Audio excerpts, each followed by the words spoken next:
Hello and welcome to magnet brains Hindi. मेरा नाम है अनिल पाटीदार। दोस्तों आज हम लोग किसी खास मुद्दे पर चर्चा करने वाले हैं। आपने ये तो सुना होगा कि एनसीईआरटी ने हाल ही में आपके विषय में कुछ बदलाव किए हैं। एनसीईआरटी में आपके सिलेबस में काफ़ी सारी चीज़ें जो है कम कर दी हैं, क्योंकि कोरोना काल के चलते बहुत सारे ज़्यादातर बच्चे जो है वो ऑनलाइन एजुकेशन ले रहे थे, और जब जैसे ही वो ऑफलाइन की तरफ बढ़ेंगे, इस अपनी कक्षाओं में प्रवेश करेंगे, ऐसा ना हो कि एकदम से उनके ऊपर भार पड़ जाए और बड़ा बड़ा सिलेबस उनके ऊपर थोप दिया जाए और उनके ऊपर मानसिक रूप से कोई ज़्यादा वेटेज ना हो। उसको कम करने के लिए एनसीईआरटी ने निर्णय लिया है कि कुछ चीज़ें जो लग रही थी कि जिनको हटाया जा सकता है सिलेबस से, उनको हटाया गया है। आइए चर्चा करते हैं सामाजिक विज्ञान के अंतर्गत कक्षा 7 में क्या क्या हटाया गया है। तो कक्षा 7 का हम लोग आज सामाजिक विज्ञान में उन टॉपिक्स की चर्चा करेंगे जिनको आपके नए सिलेबस से हटा दिया गया है। एक एक करके समझते हैं दोस्तों वो कौन कौन सी चीज़ें हैं। सबसे पहले मैं बात करने वाला हूँ नागरिक शास्त्र के बारे में। कक्षा 7 का जो आपका विषय है जिसका नाम है नागरिक शास्त्र, उसका नाम क्या रखा गया है? सामाजिक एवं राजनीतिक जीवन भाग 2। सामाजिक एवं राजनीतिक जीवन भाग 2 में क्या क्या चीज़ें अब नहीं रही, अब नहीं आपको पढ़ना है। अध्याय नंबर 1 जो है आपका, जिसमें लिखा हुआ है समानता। अध्याय नंबर 1 बात करता है समानता की, इक्वलिटी की, समानता के राइट्स की बात कर रहा है। इसमें से पूरे पहले जो 5 पेज है, यानी page number 4, page number 5, page number 6, page number 7 और पेज नंबर 8, यानी पेज नंबर 4 से लेकर के पेज नंबर 8 तक के सारे पूरे पेज हटा दिए गए हैं। तो आप चाहे तो कुछ समय, जब तक आपकी एग्ज़ाम ना हो जाए तब तक के लिए उन पेज को आप स्टेपल करके अलग से रख सकते हैं, ताकि आने वाले समय में आपको उनको जब ज़रूरत पड़े तो खोल लें। फिलहाल आपको ये 5 पेज बिल्कुल भी नहीं पढ़ने। और उसके अलावा जो 9वें नंबर का पेज है उसमें भी कुछ बदलाव हुआ है। वो पूरा पेज नहीं हटाया गया, उसमें केवल पहले वाले जो 3 पैराग्राफ है शुरुआत के वो हटाए गए हैं। तो इसके पहले 3 पैराग्राफ हटाए गए हैं और बाकी ये 4, 5, 6, 7, 8 ये सारे के सारे पेजेस हटा दिए गए। ये अब आपको नहीं पढ़ना है। सीधे पहुंच जाते हैं अध्याय नंबर 9 पर। तो अध्याय नंबर 1 में बदलाव किया, उसके अलावा अध्याय नंबर 9 में बदलाव किया है, जिसका नाम है समानता के लिए संघर्ष। समानता के लिए संघर्ष की जो है पूरा चैप्टर आपको मिलेगा पेज नंबर 102 से पेज नंबर 110 के बीच में। और ये पूरा का पूरा चैप्टर अब नहीं रहा, अब ये आपको नहीं पढ़ना है, आपके सिलेबस से इसको हटा दिया गया है। तो आपके एग्जाम पॉइंट ऑफ व्यू से फिलहाल आपको अध्याय नंबर 9 को यहाँ पर हटाना पड़ेगा, ठीक है। नेक्स्ट बात करते हैं, नेक्स्ट सब्जेक्ट की बात करते हैं। दूसरा जो आपका सब्जेक्ट है, जिसे या तो हम भूगोल कह लो या इसको एनवायरनमेंट कह लो, ये पर्यावरण के अंतर्गत हमारा जो विषय का नाम है वो क्या है? पर्यावरण। हमारा पर्यावरण। तो हमारा पर्यावरण के अंतर्गत कक्षा 7 के इस पाठ्यक्रम में क्या बदलाव किया गया उसको समझ लेते हैं। सबसे पहले अध्याय का नाम पढ़ते हैं कि कौन से अध्याय में बदलाव किया गया। अध्याय नंबर 6 में बदलाव किया गया, जिसका नाम है प्राकृतिक वनस्पति एवं वन्य जीवन। प्राकृतिक वनस्पति एवं वन्य जीवन के अंतर्गत क्या हटाया गया, ये पूरा चैप्टर आपको मिलेगा पेज नंबर 39 से पेज नंबर 46 तक। पेज नंबर 39 से ये चैप्टर स्टार्ट होता है, 46 पर एंड हो जाता है। इसमें कोई भी चीज़ नहीं रखी गई, पूरा का पूरा अध्याय यहाँ से साफ होता दिखाई देता है। तो ये अध्याय आपको बिल्कुल भी नहीं पढ़ना है। उसके अलावा आपको एक और अध्याय नहीं पढ़ना है, उसका नाम है अध्याय नंबर 7, जो बात करता है मानवीय पर्यावरण, बस्तियां और परिवहन एवं संचार से संबंधित। यहाँ पर काफ़ी सारी जानकारी यहाँ पर थी, जो कि पेज नंबर 147 से पेज नंबर 154 तक ली गई है। तो पेज नंबर 147 से पेज नंबर 154 तक ली गई है। तो ये पूरा का पूरा चैप्टर भी यहाँ से क्या कर दिया गया है? पूरा चैप्टर यहाँ से हटा दिया गया। अब आपको ये अध्याय पूरा नहीं पढ़ना है, ठीक है दोस्तों। अब आगे बढ़ते हैं नेक्स्ट हमारे सब्जेक्ट की ओर, जिसका नाम है हमारे अतीत।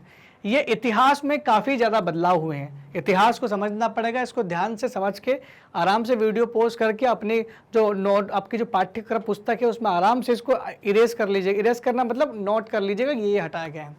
पहला अध्याय 2 में परिवर्तन किया गया, जिसका नाम है राजा और उनके राज्य। अध्याय नंबर 2 जिसका नाम है राजा और उनके राज्य, पेज नंबर 28 पर अगर आप जाओगे तो पेज नंबर 28 में आपको दिखेगा एक छोटा सा कॉलम बना हुआ है, ब्लॉक बना हुआ है, जिसमें लिखा है तांग वंश के युग का चीन। इसमें चीन के बारे में कुछ जानकारी, एक तांग वंश के युग के बारे में बताया गया है, तो उसको यहाँ से हटा दिया। अब आपको तांग वंश नहीं पढ़ना है। अध्याय नंबर 3 में बदलाव किया गया है दिल्ली 12वीं सदी से 15वीं सदी तक, दिल्ली सल्तनत के बारे में कुछ बातें हैं यहाँ पर। तो यहाँ पर क्या है, 2, 3, 4 पृष्ठ हटाए गए हैं। कौन कौन से? 34, 35 और 36 तीन अलग अलग पेज पूरे हटा दिए गए। तो इन पृष्ठों को पूरे हटाए गए हैं। अब इन 3 पेज को आपको नहीं पढ़ना है, 34, 35, 36 3 पेज नहीं पढ़ना है। उसके अलावा इसी चैप्टर में पेज नंबर 41 जो है वो भी हटा दिया गया। अब आपको 41 नंबर का पेज भी नहीं पढ़ना है। अब आपको टोटल 4 कौन से पेज नहीं पढ़ना है? 34, 35, 36 और 41। ध्यान से अपनी किताब खोल करके देखिएगा और इसको मेंशन कर लेगा कि भाई अब ये नहीं पढ़ना है, अब आपको कम से कम पढ़ना है। पेज नंबर 43 देखना, चैप्टर नंबर 3 का, अध्याय नंबर 3 का पेज नंबर 43 यानी 43 में आप देखोगे तो यहाँ पर क्या हटा दिया, ये आपको ये मिलेगा 3 श्रेणियां, ईश्वरीय, शांति, नाइट और धर्मयुद्ध। तो ये क्या है? ये तीनों के तीनों जो टर्म्स लिखी गई है, ये सारी की सारी टर्म्स वहां से हटा दी गई है। तो ये तीनों शब्द आपको जहां मिल रहा है, ये टॉपिक, जो छोटा सा टॉपिक मिलेगा वो हटा दिया, अब आपको पढ़ना नहीं है। इसके अलावा पेज नंबर 44 पर देखना, इसी चैप्टर नंबर 3 के, अध्याय नंबर 3 के पेज नंबर 44 की ओर देखोगे तो वहां आपको मिलेगा प्रश्न 8 हटाया गया। तो प्रश्न क्रमांक 8 अब आपको नहीं पढ़ना है, बाकी सारे क्वेश्चन के आंसर देने हैं, लेकिन क्वेश्चन नंबर 8 का आंसर यहाँ पर आपको नहीं देना पड़ेगा। इसके अलावा और क्या चीज हटाएगी? चैप्टर नंबर 4 देख लेते हैं, मुगल के बारे में, जो कि 16वीं से 17वीं शताब्दी की बात करते हैं। तो मुगल के अंतर्गत 2 प्रश्न मेन यहाँ हटाए गए, पेज नंबर 48 और पेज नंबर 49। ये दोनों के दोनों पेज अब इरेज कर दिए गए। अब आपको इन दोनों पेज पर लिखी जानकारी नहीं पढ़ना है। उसके अलावा पेज नंबर 47 में एक छोटा सा आपको हेडिंग मिल जाएगा, राजा और रानियां। ये हेडिंग देख लेना और इस टॉपिक को भी यहाँ खत्म करना, ये भी आपको इस पेज में नहीं पढ़ना है। पेज नंबर 57 में से 57 पेज पर और भी बहुत सारा मैटर लिखा हुआ है, सब कुछ पढ़ना है। खाली आपको क्या नहीं पढ़ना, राजा और रानियां, एक छोटा सा वहां पर टॉपिक मिलेगा आपको। आप जाएंगे पेज पर तो अपने आप समझ जाएंगे कि क्या मैं बात कर रहा हूँ। अध्याय नंबर 5 की बात करें तो अध्याय नंबर 5 में क्या हटाया गया? अध्याय नंबर 5 का नाम है शासक और इमारतें, और अध्याय नंबर 6 का नाम है नगर, व्यापारी और शिल्पी जन। तो अध्याय नंबर 5 और अध्याय नंबर 6 दोनों के दोनों पूरे अध्याय हटा दिए गए हैं। तो आपको इसमें कोई कुछ भी नहीं पढ़ना है, ना अध्याय 5 पढ़ना है, ना अध्याय 6 पढ़ना है। पेज नंबर 60 से पेज नंबर 90 तक आप चाहे तो स्टेपल कर सकते हैं, और ये अध्याय बिल्कुल हटा दिए गए दोनों के दोनों। तो आपके इसमें से सिलेबस से 2 अध्याय पूरे पूरे साफ कर दिए गए हैं। चैप्टर नंबर 5, चैप्टर नंबर 6 साफ करने से मतलब है अब आपको अभी के लिए इसको जब तक एग्जाम हो जाए तब तक नहीं पढ़ना है। ऐसा नहीं कि आप फाड़ के फेंक दो उसको, बहुत इंपॉर्टेंट जानकारी है दोस्तों वो भी। देखते हैं चैप्टर नंबर 7 की बात करते हैं कि चैप्टर नंबर 7 में क्या हटाया गया।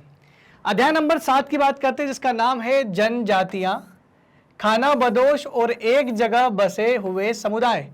ये जो आपके चैप्टर का नाम है, इस चैप्टर में आप पेज नंबर 101 पर देखना, आपको मिलेगा मंगोल के बारे में। तो जो मंगोल के बारे में जो डिस्क्रिप्शन यानी जो जानकारी वहां पर लिखी हुई है, अब आपको वो नहीं पढ़ना है। चैप्टर नंबर 8 से क्या हटाया गया है? चैप्टर नंबर 8 का नाम है ईश्वर से अनुराग।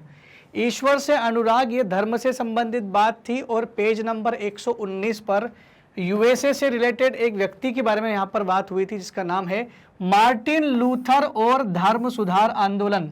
तो मार्टिन लूथर और धर्म सुधार आंदोलन के बारे में यहाँ पर एक छोटा सा वहाँ पर एक डिस्क्रिप्शन दिया हुआ है, ये आपको हेडिंग मिल जाएगा। इस सारे जितनी भी जानकारी इससे रिलेटेड दी हुई उसके नीचे उसको पूरे पैराग्राफ को आपको मिटाना है। मिटाना मतलब नहीं पढ़ना है उसको, ये यहाँ से हटा दी गई है एनसीईआरटी के द्वारा। ठीक है दोस्तों, बात करते हैं हमारे अगले चैप्टर की। चैप्टर का नाम है 9, अध्याय नंबर 9, क्षेत्रीय संस्कृतियों का निर्माण। क्षेत्रीय संस्कृतियों के निर्माण में पेज नंबर 135 पर जाइएगा, वहां पर एक छोटा सा टॉपिक था जिसका नाम था यूरोप में राष्ट्र राज्यों का उदय। एक यूरोप कंट्री के बारे में बताया गया है जहां राष्ट्रीय राज्यों का उदय हुआ था, और ये कॉलम बना होगा वहां पर, वो भी आपको नहीं पढ़ना है। ठीक है, उसके अलावा चैप्टर नंबर 10 में आपको क्या नहीं पढ़ना है, जिसका नाम है 18वीं शताब्दी के नए राजनीतिक संगठन। 18वीं शताब्दी के नए राजनीतिक संगठन में यहाँ पर बहुत सारी छोटी छोटी चीज़ें बताई गई हैं। कैसे? जैसे अगर आप पेज नंबर 152 पढ़ते हो तो पेज नंबर 152 में एक क्रांति के बारे में बताया गया, हालांकि बहुत इंपॉर्टेंट क्रांति थी ये, जिसका नाम था फ्रांसीसी क्रांति। और इसी फ्रांसीसी क्रांति को जो 1789 से 1794 तक चली थी, इस फ्रांसीसी क्रांति के बारे में कॉलम दिया गया है। ये आपको हेडिंग मिल जाएगा, इसको हटा दिया गया है। अब आपको इसमें फ्रांसीसी क्रांति नहीं पढ़ना है। पेज नंबर 153 देखना, 153, वहां पर जो आपके क्वेश्चन लिखे हुए ना, प्रश्न संख्या 1, 2 और 4, मतलब पहला क्वेश्चन, दूसरा क्वेश्चन और चौथा क्वेश्चन आपको नहीं पढ़ना है। उसके अलावा कुछ और प्रश्न हटाए गए हैं जो कि पेज नंबर 154 पर दिए गए हैं। 154 पर आपको मिलेंगे क्वेश्चन नंबर 5, 8 और 11। तो यहाँ पर टोटल 6 क्वेश्चन यहाँ से हटा दिए गए, आपको 6 क्वेश्चन कम पढ़ना है। यहाँ पर क्वेश्चन नंबर 1, 2, 4 और क्वेश्चन नंबर 5, 8 और 11, ये सारे के सारे क्वेश्चन आपको अब नहीं पढ़ने होंगे। दोस्तों चैप्टर नंबर 10 से भी आपको काफ़ी सारी जानकारी यहाँ पर ऐसी है जो नहीं पढ़ना है। अब मेन बात, मुद्दे की बात यह है कि भले ही NCERT ने आपके पाठ्यक्रम में कुछ बदलाव किया हो या आपके पाठ्यक्रम को कम कर दिया हो, लेकिन अगर आपको लगता है कि आपको भविष्य में कुछ अच्छा ही करना है या आपको बहुत अच्छे एग्जाम्स की तैयारी करनी है, तो ध्यान ये रखें कि सारे के सारे चैप्टर उसके लिहाज से बहुत महत्वपूर्ण है।